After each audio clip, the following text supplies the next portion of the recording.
સુરતમાં gym and સ્પામાં અગ્નિકાંડને લઈને fire વિભાગે તપાસ શરૂ કરી છે। મહાનગરપાલિકા દ્વારા શહેરમાં જીમ એન્ડ સ્પામાં સર્વે હાથ ધરવામાં આવ્યો છે।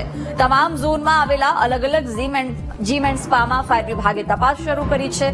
ફાયર સેફટીની સુવિધાઓ બાબતે તપાસ કરાઈ છે। જીમમાં પૂરતા પ્રમાણમાં ફાયર સેફટી છે કે નહીં તે બાબતે પણ તપાસ કરાઈ। ફાયર વિભાગની અલગ અલગ ટીમોએ તપાસ કરી છે।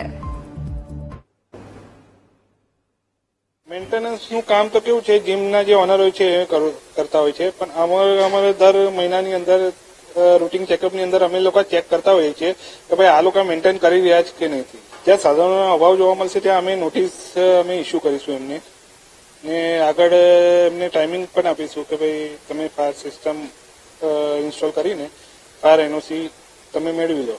છતાં એ લોકો નથી કરતા તો ઉપલી કચેરીથી જે કંઈ હુકમ આવે એ પ્રમાણે અમે સીલિંગની કામગીરી કરીશું।